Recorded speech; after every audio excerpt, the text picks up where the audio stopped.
So hello everybody, welcome back to Roads to Freedom. Today is the last in my series of how to run a faster 5k. So we've looked at building an aerobic base, we've looked at speed work, we've looked at why it's important to race over different distances, not just 5k. And we've also looked at all the other lifestyle factors around running. In today's final video, I just want to talk briefly about other things that runners need. So a lot of runners don't like to go into the gym. They're not particularly interested in doing strength and conditioning exercises, nor are they that concerned about mobility. But all of these things I've discovered can actually make a massive difference to both performance and also to minimizing your injury risk.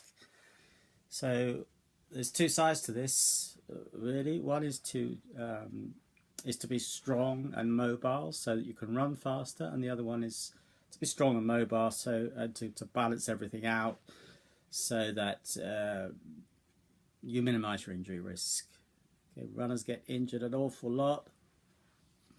Some figures suggest runners may get injured up to 70 to 80% of them every year. So it's very, it's going to affect your training massively for the better if you can avoid getting injured quite so frequently.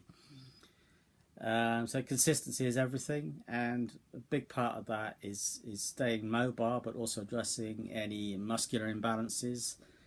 And a lot of runners don't enjoy being in the gym, and they just like to do running, basically, or they might like to do other cardio activities, but they don't very much like strength and conditioning work. They don't very much like mobility work, and I totally get it. You know, it's only very recently that I've taken to the gym myself, I guess. Before that, I used to do everything outside and much prefer being outside even now. But there's a lot of benefits to being in the gym in a controlled environment where you can... it's not just about strengthening. So many runners come to me and say, I need to strengthen my core. Well, yeah, possibly. But that's not really the main goal. The main goal is to make you more functional. So addressing your basic movement patterns, making sure that you're properly aligned, that your biomechanics are good, making sure you haven't got any muscular imbalances. A lot of runners are very stiff. So they're stiff in the ankles, they're tight in the hips, they've got rounded shoulders, they hold a lot of tension in the shoulders. They've got poor arm drive, they struggle to get sufficient hip extension, they haven't got enough internal rotation at the hips, and they've got very tight ankles, which can lead to a lot of foot and leg injuries particularly, but also have a knock-on effect further up the chain. So all of these things are very important to address. It's not just a question of going in the gym and doing a random set of exercises. There will be specific issues for you as an individual, but there will also be a lot of common issues that really just come from lifestyle factors. Sitting down all day, working at desks, being on devices, wearing shoes, all of these things play a massive part in the way our bodies are shaped. And if you're sitting down like most people do most of the time, then you will be locked in a certain shape. That will become your default position. And so it's very important to get into the gym and to try to address some of the muscular imbalances that are created by that, and some of the postural and gait issues that also knock on from that.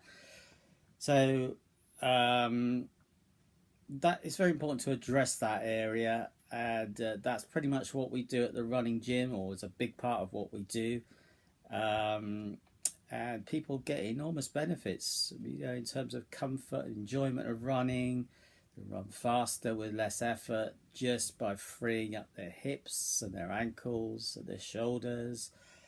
Just adding some targeted strength into certain areas like the glutes. Glutes are always underactive, it seems. On the other hand, muscles like the adductors inside your legs, they tend to get very tight. Ankles get very tight. So just, we don't want you to be hyper flexible, but we want a balance of strength and mobility. If you're hypermobile, there's a risk of getting injured.